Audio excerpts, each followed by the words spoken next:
Magandang hapon mga kapamilya. This is the ABN Sports online exclusive Legacy of Greatness. Ako po si Miko Halili. At ako po si Janina Chan, of course, representing up front. And really so excited to be here with none other than our SNA legend, Sir Miko. Kung maka-label ka ng legend dyan, ha? You know, I'm not a legend here. I'm just a tito.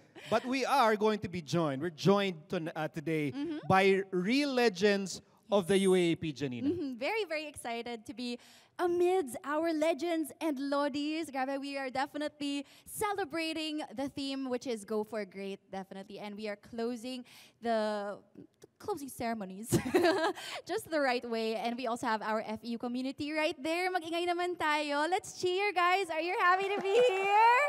That's right. And later on, bababa din ako dyan. So just you wait.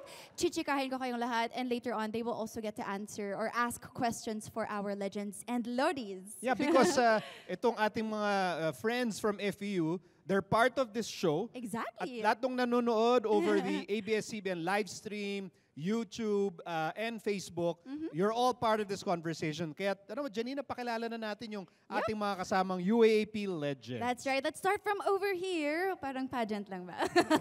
First up, contestant number 1, no? We have our first UAAP legend from Adamson University, head coach behind Adamson's 8-peat lang naman championship in softball. National team coach din siya and 2-time SEA Games gold medalist, Coach Ana Santiago. There we have it. And of course, lagi naming special guest to na naging host na rin dahil lagi kang suki sa upfront. We have from Ateneo de Manila University, 3-time MVP and 2-time UAAP volleyball champion, the phenom, Eliza Valdez. And wearing green, syempre, representing De La Salle University, Manila Santos Nang, 4-time UAAP champion, UAAP MVP, and the only DLSU lady spiker and DLSU female athlete to have her jersey number retired in La Salle. Wow, grabe. Yan ang Lodi. And syempre, dapat malakas talaga. Hometown niya to, home turf. Wearing her very beautiful colored FEU shirt, we have Far Eastern University's very own Janelle May Freyna, first Filipina chess grandmaster. Wow! UAP champion, graduated cum laude, and class valedictorian. Grabe, nasa'yo na ang lahat. Album na lang, kasi yung pangalan mo pang singer, no? Tito Miko, pang R&B. Janelle May. Janelle May. Okay, and over on this side. Okay, ito isa sa mga pinakabata nating legends. From the University of Santo Tomas, 3-time UAP champion and the matriarch of the UAP champion Ravenna clan, Madam Mozi Ravenna. Yay! From the University of the Philippines, she's a UAP champion, won a volleyball championship for the University of the Philippines, triathlete, sports advocate, lahat-lahat na po, Congressman Pia Cayetano. Oh, I love that graceful hello. Hello. Stately hello. Stately hello. From the University of the East, ito ang tinatawag na fencing royalty. Why? Wow. Has led UE to an 11-peat championships in women's fencing, 6-peat champions sa men's fencing. You know him, we know him as Coach Rolando Canlas, pero mas sikat siya as the one and only Coach Amat of UE. Wow. Coach Amat, short for Alamat. Oh, yan. Yan ang legend Alamat, si Yes. Coach Amat. And finally, pinaka-millennial na, no? On this panel discussion. From National University, was part of the first NU championship basketball team in 60 years. Wow. Kaya suit niya yung kanyang championship jersey. Jello Alolino. Nice! Kaway-kaway naman dyan. Oh, diba? Oh, and the crowd goes wild, diba? Alright. Okay, so bakit ba natin, Janina, ba't pa natin pinagsama-sama itong mga UAP legends today? Because we can! Yay! Ayun? I don't think that's a reason. No, but syempre, we're here to discuss and chit-chat with them and, just as we mentioned nga, diba, it's all about going for great. And syempre, we want to inspire everyone to be just like them. Kaya naman, diba? How to be you, Lodies and Legends. So we're gonna discuss a little bit more you know about what, sige. Total, makikimillennial na rin ako. Yes. Let's use that as our opening question. How to be How you to be po? you po. Diba? How to be... Yan naman ang madalas na how to be tinutweet you po. namin eh. I mean, in other words, how to be great like you. Yes. What do the young athletes, the young students of the UAP, ano kailangan nila gawin to be great like the talented and accomplished people here? Sige, let's start with Madam Mozzie. Madam Mozzie. Yeah, how to be you po?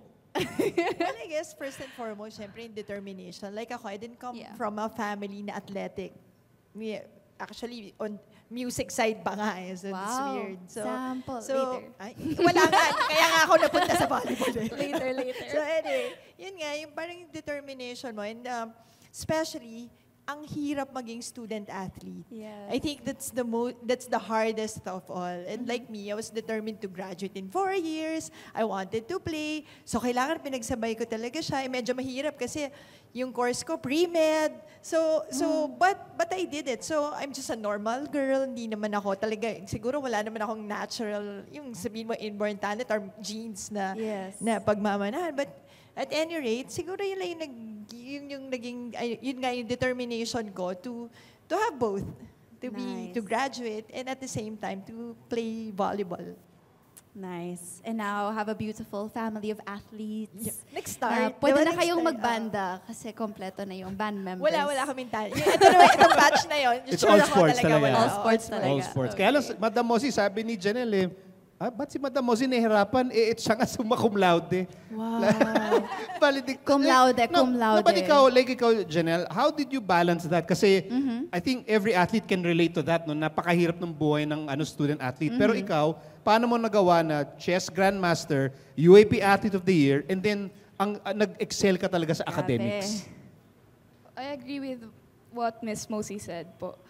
It's all about determination, hard work, and of course, time management. Because as student athletes, we have this burden na kailangan pumasok pa rin ng school, at the same time, doing our duties as an athlete. And for us, great athletes, hindi lang kami basta, we deliver 100%. We deliver more than that, 110% or even 1,000 if kaya namin. Wow. Gusto ko yung 1,000. I love that. Grabe, no? I mean, we all have 24 hours in a day. Pare-pareho naman tayong lahat. Pero sila, wow, dun eh. Pero grabe, very, very inspiring nga naman. And now, let's hear naman from my seatmate. From the underdog now, a champion bulldog. Wow, gusto mo yun? What was it like, take us back to that moment na, syempre, you ended that drought. Ano ba talaga yung pakiramdam? And how did you get to that point? Syempre, when it goes back to that day, siguro, I think 4 years from now, syempre, kung isipin namin talaga, we started from the scratch. Parang nag-start kami, different athlete, different players from iba-ibang school. And then, I think, most of them talagang, kami were recruits. So, hindi kami masyado magkakakilala at all. And then, talagang, they say trust the process. Yun. Talagang after 4 years, we've been experiences na through ups and downs. Yes. Talagang na-feel namin yun. And then after 4 years namin nakuha yung main goal from the start, sobrang taas ng fulfillment sa amin bawat isa. Until now, until magkita-kita kami bawat isa. So, yun lang. Grabe yung moment na yun, for sure. And you will have that forever, di ba? Dala-dala mo yun. Trust the process. #trust the process. Oh, Congresswoman Pia, when you listen or when you hear the words trusting the process coming from an athlete, what comes to mind and how do you relate that to your own experience as an athlete? Well, I think it was very important for me because I was only 15 when I entered college. So in terms of trusting my coach and believing what my father said, that stay away from drugs, go to school and play sports, I had no other choice but just to obey. And on that note, I also didn't put any barriers or any ceilings on what was possible.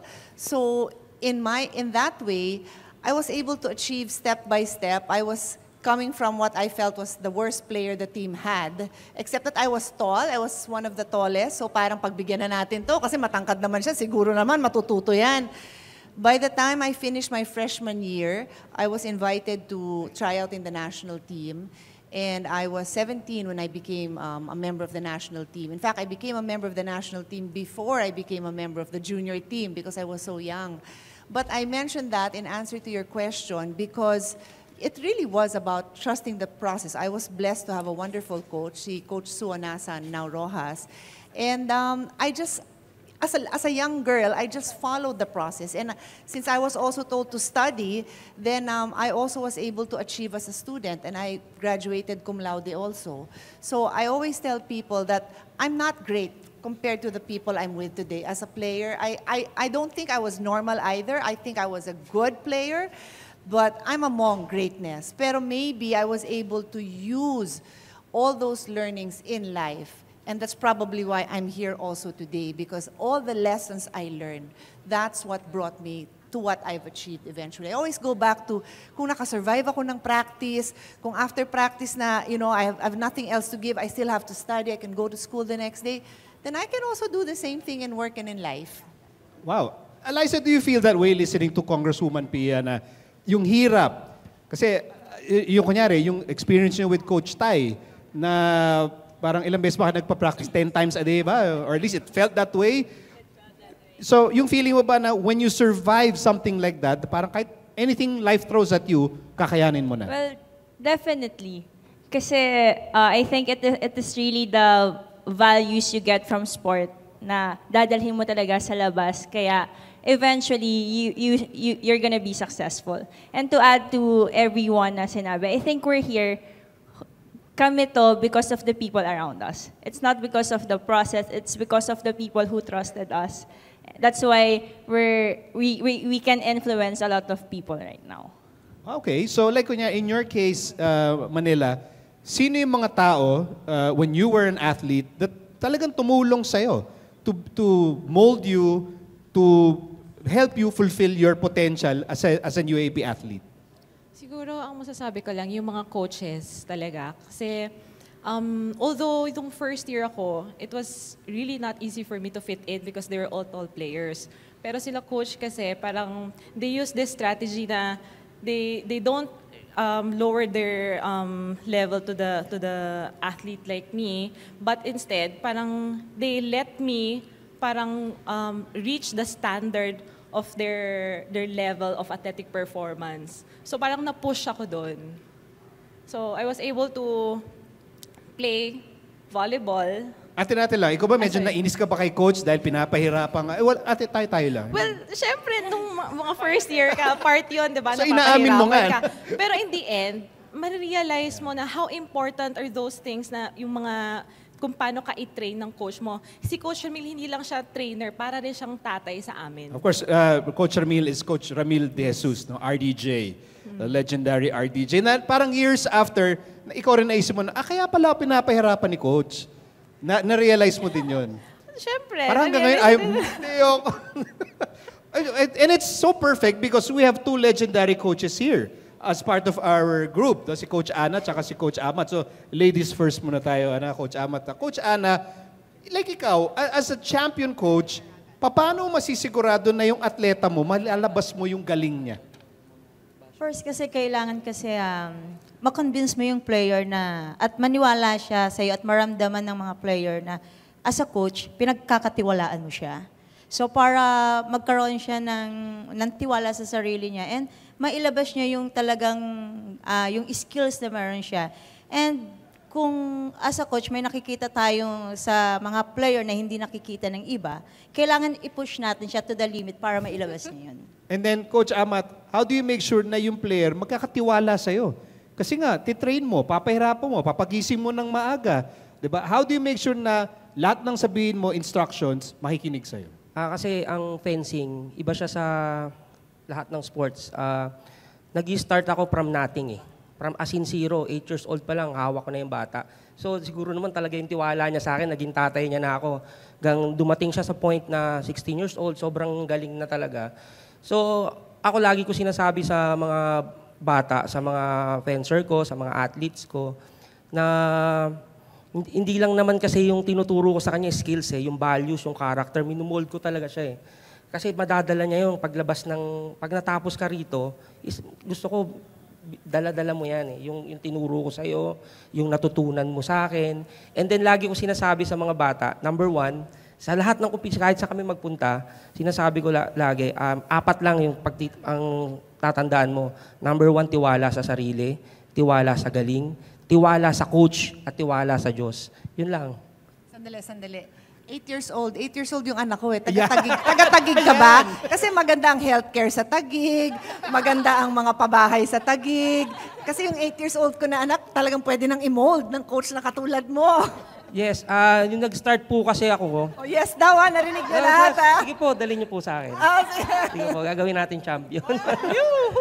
Bakit naman hindi, no? 11 feet champion sa women, 6 feet sa men's. That's a winning goal. We have a question from our audience dito sa FU. Janina? Hi! O, diba? Selfie pa kami. Hi, guys! Mag-hi naman kayo! Yes, it's pretty fun down here as well. Pero kasama natin ngayon from FEU din, syempre, si Kyle Caragan, incoming grade 12.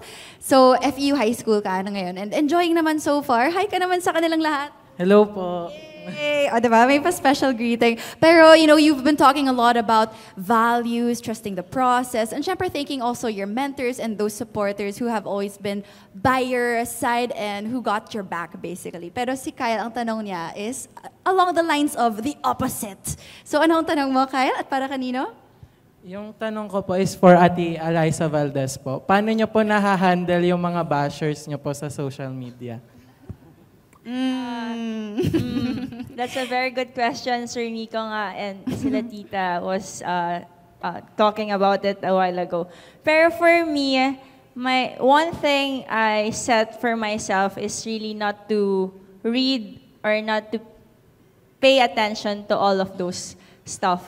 Or in a way also, kung wala rin talagang choice, you can see it or andun talaga. It's one way of motivating yourself. Siyempre, you're gonna ask yung question nila pag siguro yung kinikriticize ka nila, you're gonna ask also yourself, is this true? So you're gonna evaluate. But if you feel like it's not true or you feel like it will help you perform better or push you to your limit also, so I think you have to turn around the things na nababasa mo lang into positive lang. Wow. Para mas maganda yung kalabasan din for Tama. everyone. Wow, dapat may filter, no? In other words, check mo kung relevant muna. Relevant ba to sa buhay ko? Kapag hindi, scene zone. Okay, back to you guys, Miko. Alright, thank you, Janina. Sige, ibabato ko na yung question for everybody, no? Siyempre, in modern terms, bashers ang tawag dyan, sa mga trolls sa Twitter, kunwari, But I think everyone here, at some point in your life as an athlete, naka-encounter kayo ng mga hindi naniniwala, yung mga nagsabi na hindi nyo kaya yan, masyadong mahirap, hindi kayo magiging champion. So, how did you deal with that? Madam Mozi, I'll start with you. Well, always naman kasama yun You have the positive and the negative all the time. So, it's really up to you kung hanggang saan mo lang papapasukin yung negative. Kasi kahit yung negative na yan, sometimes, kahit yung mga bashers, yung mga haters, sometimes, gusto mo rin siyang basahin in a way na parang kahit may konting punto, alam mo yun, basta to yourself, may limit ka lang kung hanggang saan ka maa-affect or hindi ka maa-affect at all. You're just reading it as it is. Yung ganun lang. Congresswoman, did anyone tell you when you were in UP, like criticizing you as an athlete? Did that ever happen? Well, I want to answer your questions in two ways, but very, very quickly on that. Actually, I always feel that I've been blessed because I've always had a lot of support. Like, I achieved what I achieved as a young athlete because of my parents who supported me, my teammates who believed in me. Yun nga, I was so bano, talagang walang-wala. Pero pinagbigyan nila ako. So, I was really in that environment na kaya mong gawin kahit anong gusto mong gawin. I'm sure there were negativity, but I guess that's how positive I was about people around me that I probably just didn't mind it. But I do want to address this issue of bashers because I want to take the discussion separately. I love this discussion on what are the challenges and obstacles in achieving your best. But I don't want this issue of bashes to be accepted as a norm. We Filipinos are better than that. And I don't think it is right for us to be able to say that, well, individually, I try to overcome this. Yes, of course, we have to. No? Even I, as a politician. But it is terrible. And all of us, each one of us was influenced here. Each one of you who has a favorite athlete there, don't do it to their opponent. I mean, we're loved and respected all over the world because they love coming to our country, diba? They say we're so courteous. But among ourselves, we treat each other like, and I cannot say the word on cam, right? So yun, separately lang, diba? Let's not make that an acceptable norm. And everybody here can try to raise that bar, not make it acceptable. Ikaw ba, Jello, nakaranas ka rin yan being a college athlete? Tsaka, when you're a college athlete under the limelight, no? Volleyball, basketball, no, especially. Ikaw ba nakaranas ka ng ganyan treatment?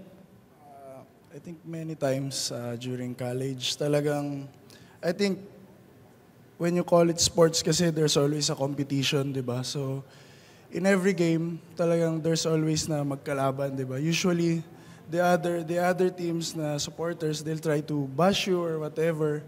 Pero at the end of the day, ako, in my experience sa mga ganon, I try to minsan natatawa na lang ako. I try to not to be affected sa kung ano man. Kasi at the end of the day, whether you do good or bad, they still have your attention. So, yun lang. Panalo pa rin. Panalo pa rin. Panalo pa rin. Manila, aside from how especially young athletes now, no, they have to deal with all these things happening sa internet, no. Noong panahon natin wala pa yata internet noon eh. But what kind of obstacles did athletes of your generation have to deal with? Siguro in my case, yung sa Lasal, nung pag-enter namin, marami kami. Parang we were 20. On the team? On the team. Papasok lang kami ng Lasal noon. The competition is really high. Ayun nga, babalik ako doon sa story ko. I'm short. So, it was difficult for me, no, to bring out the best that I can be dun sa sport na yon. But what I think I did, siguro yung pagiging consistent lang. Even if there are situations na parang it makes you feel difficult to do, you still do it consistently pagdating sa practice. O sometimes naman, you have to do extraordinary, out of the ordinary things. Like kunyari sa pag-spiking, kung 100 times na spike ng teammate ko, I do 120. Parang, di ba, you have to exceed. Parang ganun. Maganda yung ginamit mong word, yung consistency. Am I right in saying you cannot be great if you cannot be consistent? Tama ba, Congresswoman? Tama ba yun? I think we should ask the coach. Coach? I agree, no? Diba? Consistency. Tama ba, Coach Amat? Actually, pwede kang maging pwede kang maging, I don't know the right word, but pastar, no? I remember during my time and everyone's time, may magaling, di ba, na ang galing niya pumuro once in a while. But how can you be great that way, di ba? You don't help your teammates na sila, oh my God, I hope pumasok yung serve niya. Or, then, kulang ka sa greatness naman kung wala kang consistency. Kung walang consistency. Coach Ana, sa mga nanonood ng mga student athletes, how can they achieve consistency? At this maybe training every day, repetition kasi ang sports no. So it's not an overnight thing para makuha mong isang bagay. So para ma-perfect mo to, para magkaroon tayo ng consistency sa ginagawa natin, yung repetition importante. So training ay ang malaking part. Yeah, si Janelle kanina pang tama. Parang ikaw damang-dama mo yung need for consistency lalo na sa chess. How hard is it to attain consistency in your sport? I think chess is a mental sport, pero we follow the same rules actually to how to be great. So, yung sinasabi ni Coach Ana na about repetition and consistency, well, tamang-tama ako doon because for me, I started having this formal training when I was 14 years old. And then, sinabi ko sa sarili ko that I wanted to become a grandmaster. Maraming tao nagsabi that couldn't happen kasi wala pa nakagawa niyan. And maraming nagduda sa skills ko. And of course, syempre, nakikita nila yung raw talent ko pa, hindi pa siya ganun ka nabibigay yung full potential.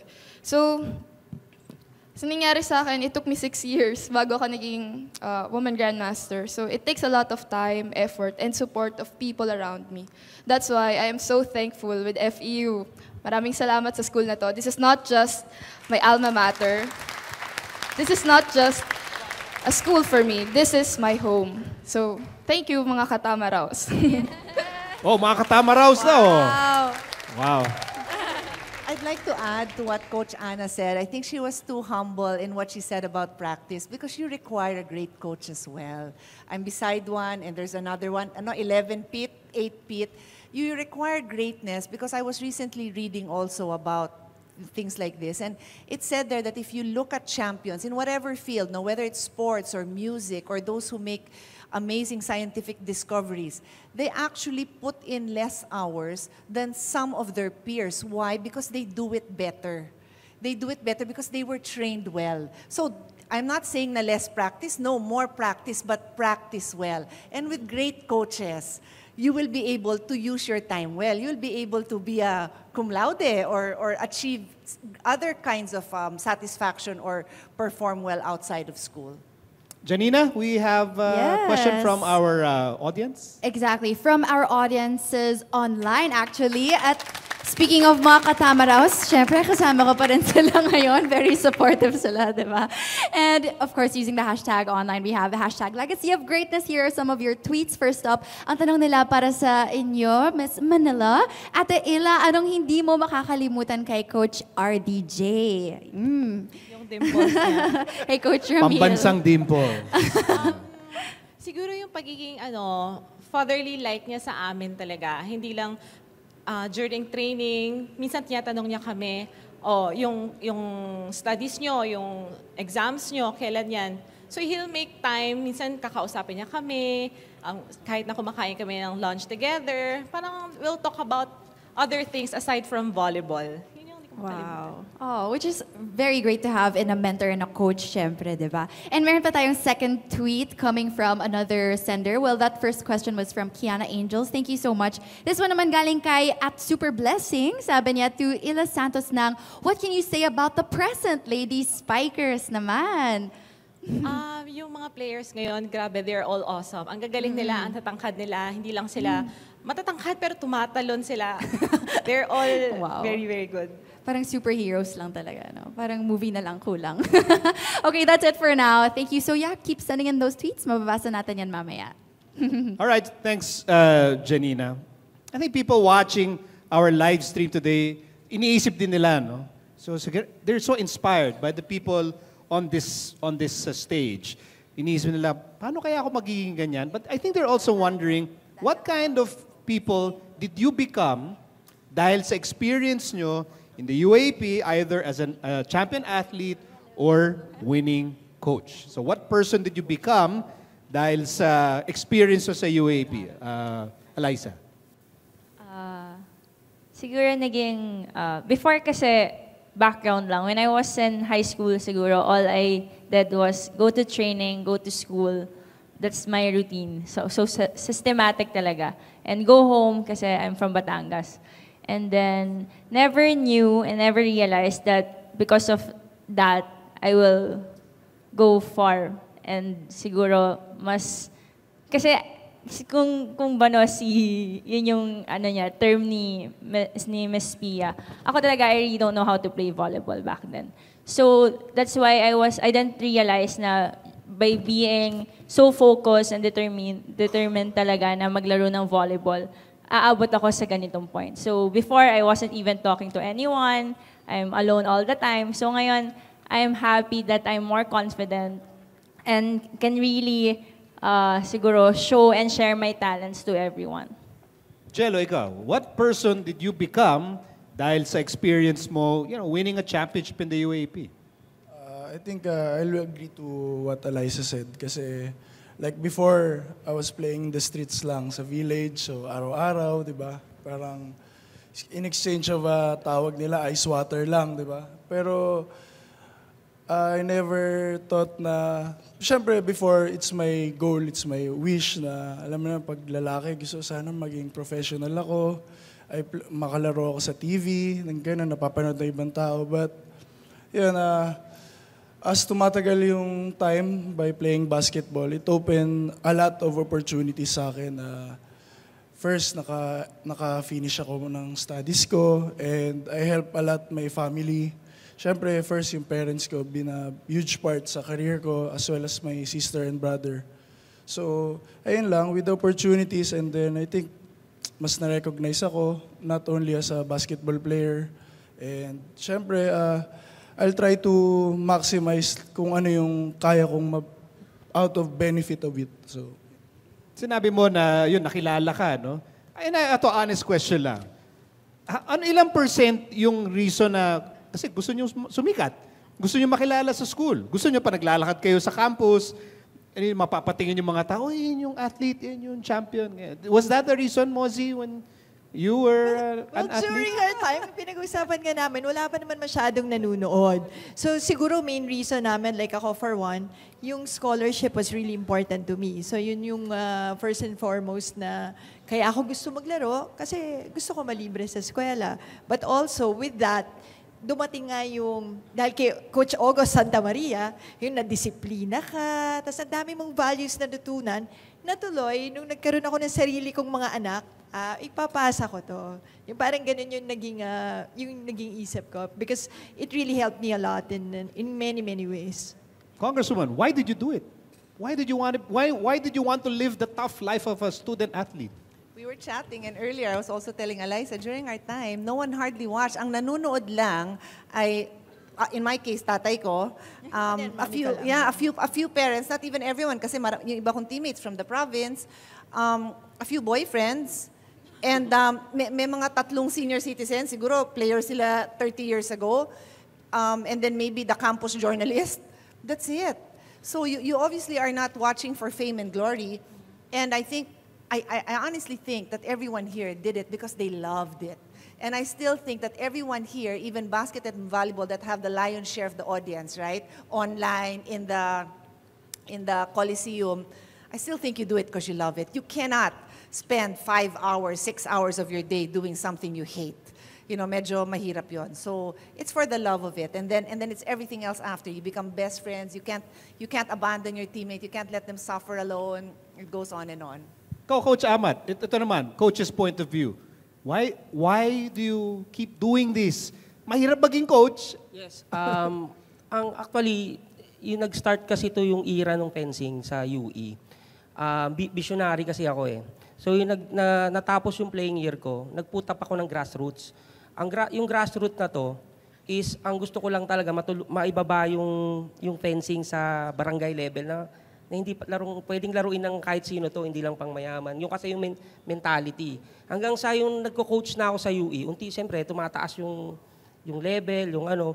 Nag-produce nga ako ngayon ng Diyan ako kumuha eh. Yung grassroots talaga, yun nga, yung sinasabi ko kanina, 8 years old, bata talaga, tuturuan ko ng bata. Talagang panahon talaga yung Google mo rito, pawis, yung oras mo, talagang, pati bibigyan mo yan ng pamasahe. Di ba parang may abonado ka pa dyan? Yes. Talagang yung passion. Yung gusto mo kasi yung ginagawa mo eh. Tapos, yung nagpo-produce since nasa national team naman ako, talagang pinangarap ko na rin na pag nag-retire ako, magko-coach ako, dala ko tong grupo na to na magiging national team, which is natutupad naman. Tapos yung time na yun, binilang ko na yun, 2012, magcha-champion ng UE, makukuha ko lahat ang division. Hanggang sa yun, yung time na yun, start ng season 72, nakuha ko na because of plinano ko eh. Talagang nag-antay ako. Hanggang sa ito na perfect na, meron na akong malakas. Sa iba.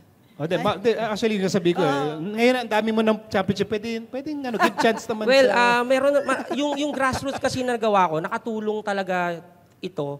Nakapag-aral sila, hindi lang naman sa UE, may pumunta sa FEU, mayroong nasa Lasal, may nasa UST. So nakatulong sa yung bang fencing community. Yes. Lumaki yung fencing community. Ang goal ko talaga is makapag-aral yung mga bata at nagagamitin mo yung sports eh.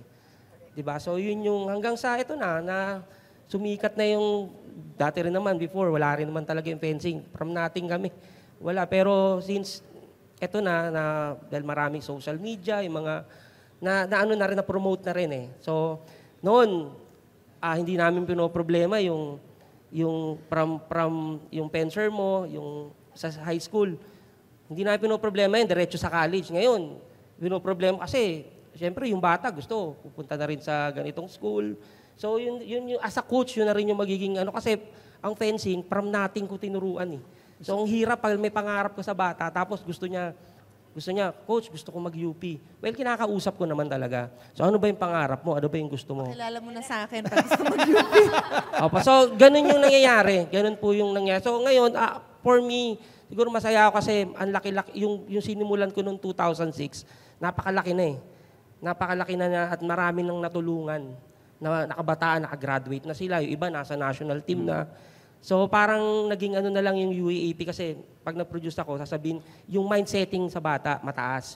So ikaw gagawin, magiging Olympian ka, magiging national team ka. Of course, dadaanan mo yung UAAP, pero ano lang yan. Kaya pag yung bata, mataas masyado yung mentality niya eh, na wala sa kanya UAAP. Kaya pag naglaro siya sa UAAP, kasi yung mindset ko mataas. So kaya niya yung yes. UAAP. Coach Anaw, ito, siguro, daman-daman natin yung passion ni Coach Amat for fencing. Ikaw ba, when you think about softball, at talagang lahat ng oras at taon at panahon na inalay mo for this sport, bakit mo ginawa?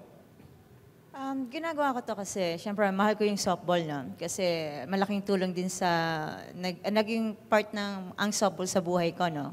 And at the same time kasi, nung mga time na napapasyal ako sa mga provinces, and I know na ang softball is not as popular as volleyball and basketball. So, nung nakita ko yung mga player na nirecruit ko from the provinces, ako ang nagkaroon ng pangarap para sa kanila.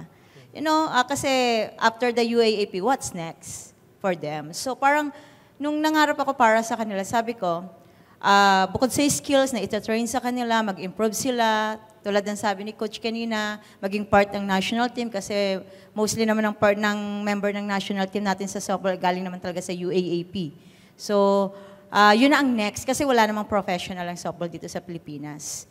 So, makapagtapos sila ng pag-aaral, then bumalik sa provinces nila at makatulong sa pamilya nila. Yun talaga yung nagpupush ngayon sa akin. Kasi nakita ko sila, nakita ko personally yung buhay na meron sila dahil talagang pinupuntahan ko sila sa bahay. Every time na nagre-recruit ako, so namimit ko ang parents nila. So, parang ang sarap sa pakiramdam na after 4 years, after 5 years, pupunta ang parents nila para pasalamatan ka. And akit sila sa stage, you know, para samahan yung anak nila pagkuha ng diploma. So siguro yun yung isang talagang nagpupusya ka na magpatuloy. Pag nakikita ko na lalo na't nagiging successful na sila ngayon.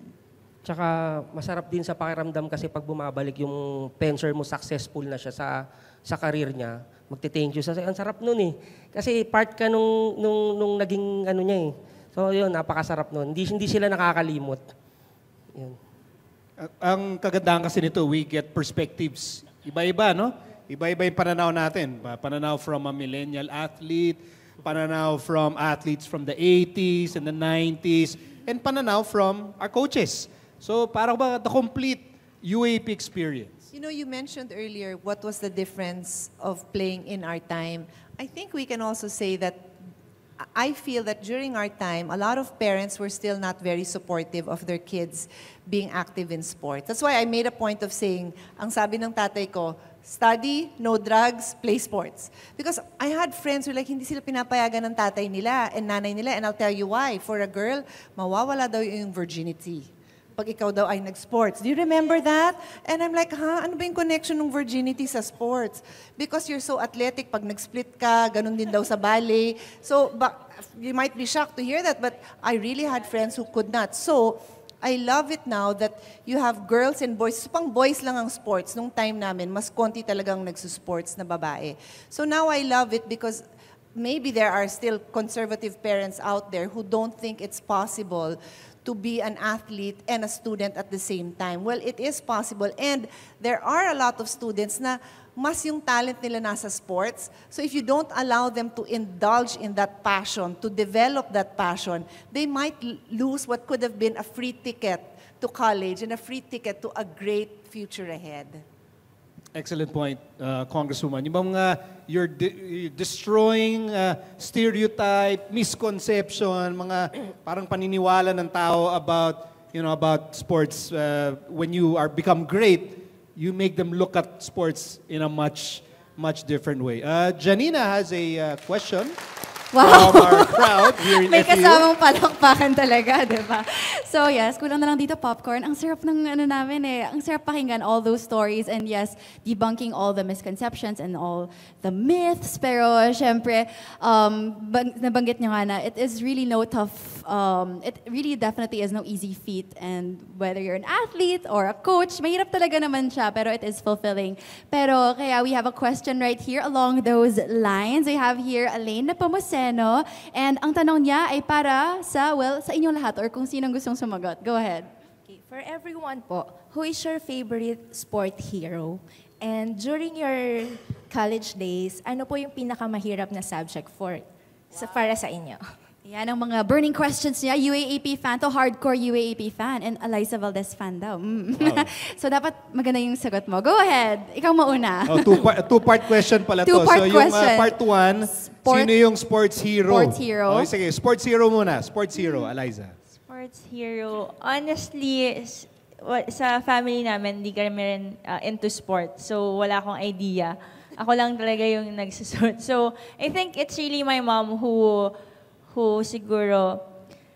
made me realize that I can play sport. That's why siguro siya yung sport hero ko. Sakto pang Mother's Day. Happy Mother's Day to my nanay. We'll let everyone answer the first Yes. question. So, Coach Ana, sino yung sports hero mo when you were growing up? Sa akin, yung may former head coach, Boy Codinera, the late Boy Codinera. The legendary Boy Boy Codinera. Codinera. Yeah. Kasi siya talaga yung nagturo sa akin lahat kung ano man ang nalalaman ko today. Parang the father of Philippine baseball na yan, si Wow. Coach Boy. Manila, who was the sports hero that you looked up to when you were growing up? Siguro ako, yung both parents ko kasi very athletic sila. My mom used to play volleyball also in the province. Tapos yung dad ko naman is a dirt bike rider siya. So I think I got the genes para pagiging athletic sa kanila. Do you play the dirt bike? From dirt bike to volleyball. Yeah. Janelle, ikaw, sino yung sports hero mo? I think I have to choose my coach, Grandmaster Jason Gonzalez, because he's the first person who believed in my skills and who made me realize my full potentials. And hanggang ngayon, kahit naabot na namin yung dream namin for me to become a WGM, we still have other plans. We still want to go into the next level. Hindi kami tumitigil sa ganong achievements na lang. So for me, he's my sports hero. Galing naman. Coach na hero pa. Perfect. Jello. Sa akin, I always say na talaga yung first coach ko and lifetime coach ko is my father. Kasi talagang parang yung bonding namin, parang magkapatid usually. And before kasi basketball player din siya. Naglaro siya ng high school. And talagang I learned a lot from him. So yun lang. And then siguro aside sa kanya, syempre heroes. Gusto ko rin i-credit sila since nandito ako. And sana napapanood nila. May high school coach, Coach Tunichi Puante, and may college coach, syempre si Coach Eric Altamirano. So, yun, sila talaga yung nag-paid ng way sa akin sa career ko. So, I'm very thankful na sila yung naging coach ko. And those coaches, ang dami na na-coach ng mga players na sumikat na ngayon. Ikaw, Coach Amat, meron ka bang coaching idol or fencing idol? Of course, yung sports hero ko rin yung coach ko. Kasi siya yung nag-mold sa akin. Pinasa niya lahat ng galing niya, lahat ng kaalaman niya sa pagtuturo sa akin. Bago siya umalis, mag-retire, parang, ituloy mo yung nasimulan. Sino tong coach ito? Coach Benny Garcia. So, siya po yung mentor ko. So, talagang idol ko yun. Nice. Benny Garcia.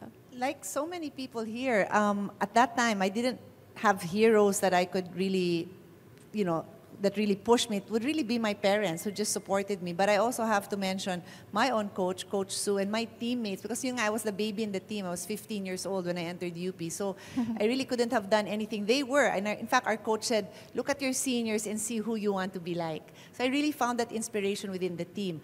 But I also have to add, because I still am an athlete. I still compete, no longer in volleyball, although I do want to play beach volleyball one day.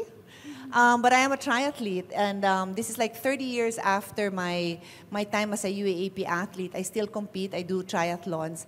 And there are a number of inspirations out there, but one is Olympian Dara Torres, who went back to swimming at the age of 40 and still got a silver medal.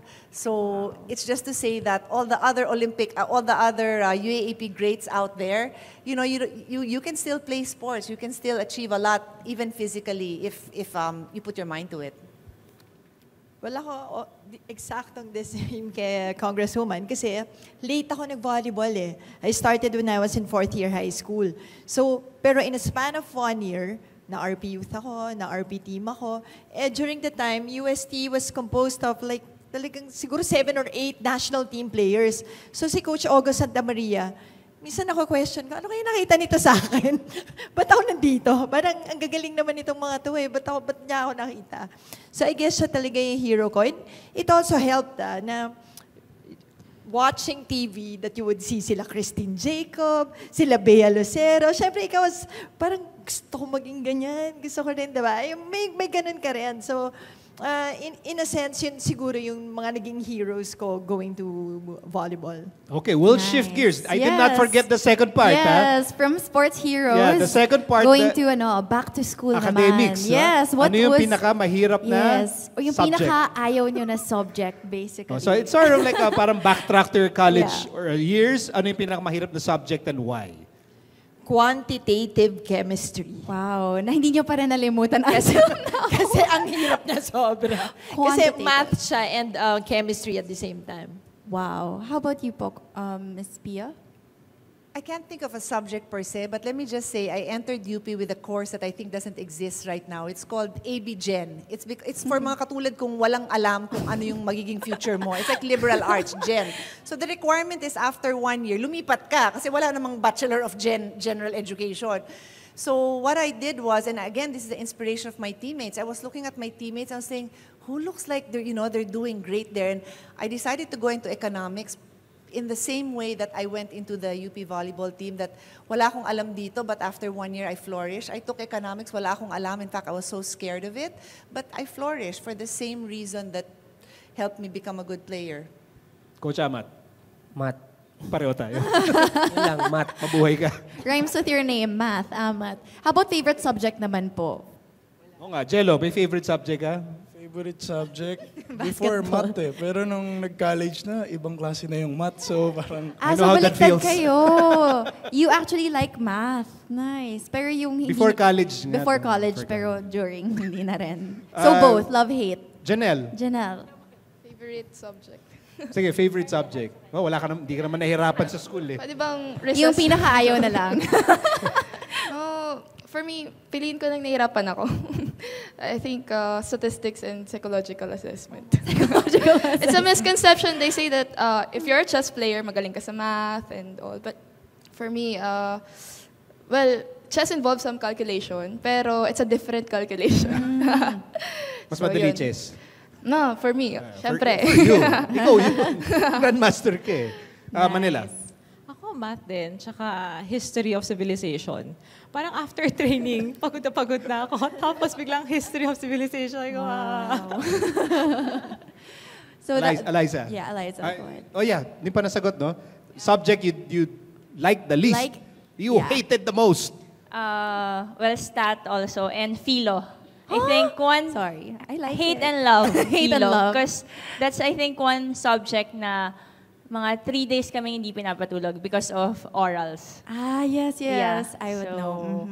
Yeah, but I love philo because of philo siguro. So hate and love relationship. But one subject you really like or you actually even miss? I think I enjoyed doing our thesis.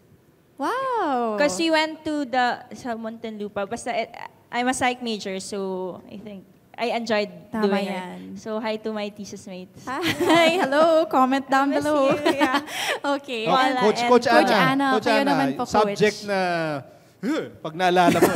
Kilabot talaga, yes. Ang ng karamihan, math talaga. Oh, math talaga. And I like history. You like history. history. Papaturo daw si Manila. History of civilization. Well, thank you, Janina. Thank you. Great, Yes. great Keep on question, posting those questions using our hashtag once again, and mamaya babasahin ko yan. Yes. Back to you guys. And now I'm curious, kasi pinag-usapan natin school eh. Diba? School life, student life. Because you were athletes and you were chasing greatness, di ba? You were chasing consistency, you were trusting the coach, you were practicing every day. Did you enjoy college life? Mozzie? Yeah, actually yung college life ko, siguro yung, syempre, you spend more time with your teammates eh. Kaya up to now, we see each other, may mga gimmicks pa rin.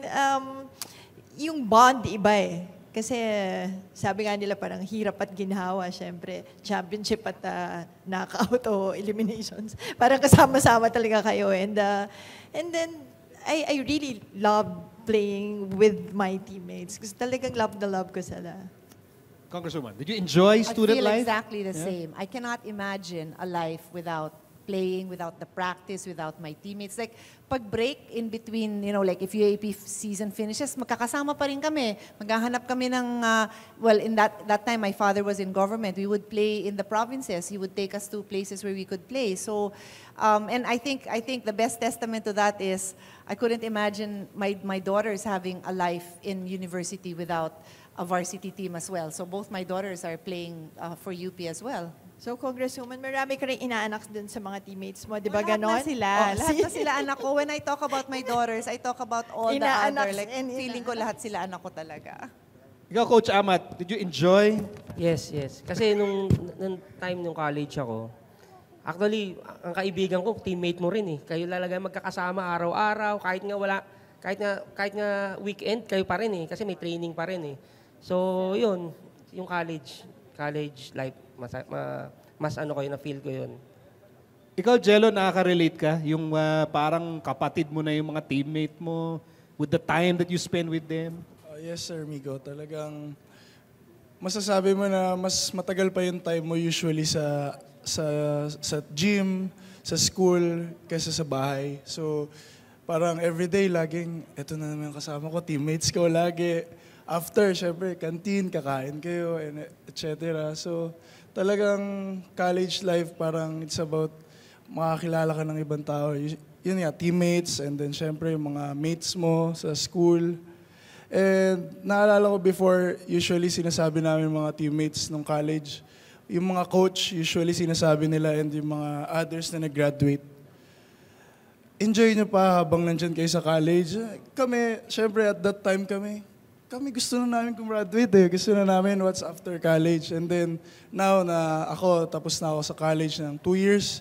2 years na ako sa pro ngayon. So, parang 2 years pa lang, parang, oo nga, totoo nga yung sinasabi nila na talagang playing sa college, iba talaga. Ikaw ba, hindi ka ba kinikilabutan dahil suit mo nga yung championship jersey eh. Daming memories ba? Yes, sir. Actually, ito talaga yung championship jersey Yeah, the namin. actual championship jersey. Yung isa, kasi white and dark, di ba? So yung isa, Naka-frame. Naka-frame. I want to share a tidbit of information. Di ba coach mo si Coach Eric Altamirano? Yes po. So his wife, si Marisa, was my teammate. In fact, she was our co-captain nung nag-champion kami. And she was a mother hen already then. So when I think of those who helped me become who I was, that was her. And I know she takes care of your team the same way she took care of us. In fact, one time we were watching a UAP game, tapos may tinetext siya, shh, nakasando, sinabi ko nang wag pupunta, lalabas in public na nakasando. Sabi ko, Marisa, kaparehong-pareho ka naman. God bless these children who have to listen to you. Diba? Opo. And these are the things that happen no, when you were in college. So ikaw, Coach Ana, what do you miss the most from your life nung athlete ka?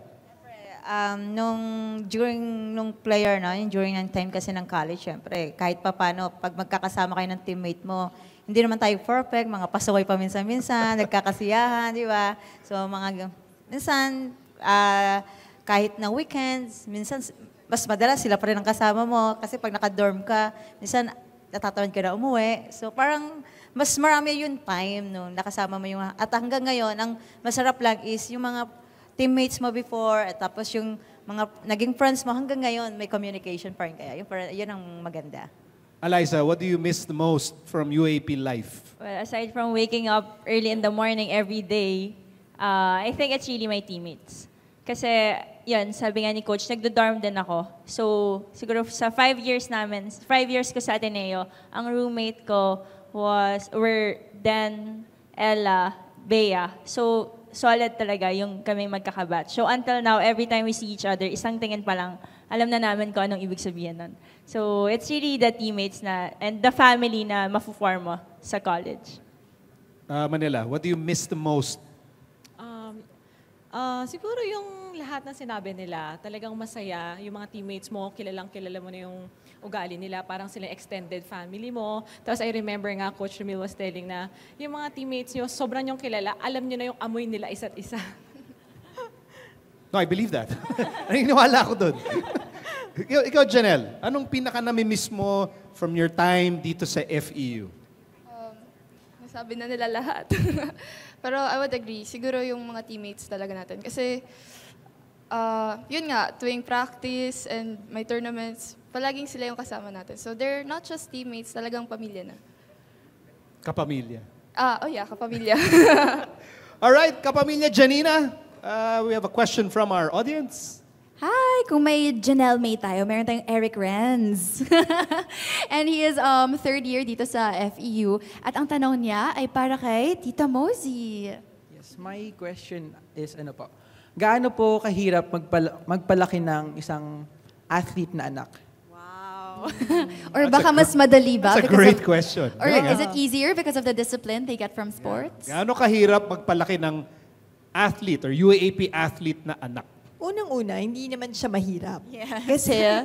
Kasi masaya siya. Siguro kasi we share nga the same passion, you share the same enjoyment, tapos yung knowledge, yung lahat tama yung isang tingin lang, alam na kaagad kung ano yung ibig sabihin mo. And it's easy to talk to them when it comes to, let's say, technicalities of the game, or si Bong yan. Pag basketball, syempre siya. Ako pag kay Danny, yung volleyball. So, minsan nagko-cross ng konti, pero wala masyadong value pag ako sa basketball.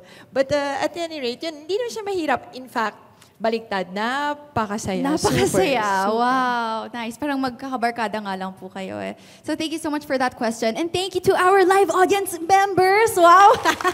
For your participation. Enjoy naman kayong lahat. And I hope everyone there at home is enjoying our live stream right now. So comment lang kayo. And thank you for everyone who tweeted. And go ahead, I'm sure kung nabitin kayo dito, magre-replyan mga yan. Wag lang mga hate tweets. Thank you guys at thank you rin sa pagko-comment. And that's it for me. I hope that our audience members, our legends and Lodies enjoyed as much as we did as well. So thank you so much. Back to you, Miko. Thank you, Janina. And of course, thank you to our wonderful audience dito sa FEU. Okay, we have 3 minutes left. So very quickly, hanggat kaya nyo, how do you quickly define what greatness is? Para lahat may chance to share. Coach Anna, I'll start with you. Okay. Greatness for me is, it's not about the championship trophy na nakuha namin. It's about kung paano ko tuturuan ng mga player ko to be a responsible person. Eliza. Okay, greatness is the values you get from the sport that you're playing. Manila? Ako siguro, I'll stick with consistency talaga and pushing yourself to the limit. Janelle. I think it's sharing your knowledge to the next generation of players. Jello. For me, greatness is all about your experience on and off the court. Coach Amat. Ako yung greatness ko is yung passion. Yung passion, tsaka yung big heart. Yun. Congresswoman Pia? For me, it would be overcoming obstacles and then emerging from that victorious, but being a person of value, being able to inspire others. Because you can achieve, a medal or a trophy, but if you don't put it to good use, if you don't inspire the next generation, if you don't inspire the people around you, then I don't think that's greatness. Madam Mozzie. Well, yun na nga. In short, parang what you've become after, let's say, the UAAP or the NCAA, what person you are after. Pasalamatan po natin ang ating legends of the UAAP, Mozzie Ravena from UST, Congresswoman Pia Cayetano from the University of the Philippines, Coach Amat Canlas from the University of the East, Jello Alolino from National University, Janelle Mayfraina from FEU, Manila Santos Nang of De La Salle University, Eliza Valdez of Ateneo, and Coach Ana Santiago of Adamson University. At mga kapamilya, salamat po for watching The Legacy of Greatness. Ito po ay isang online sports exclusive ng ABS-CBN Sports. I'm Miko Halili. Magandang araw po sa inyong lahat.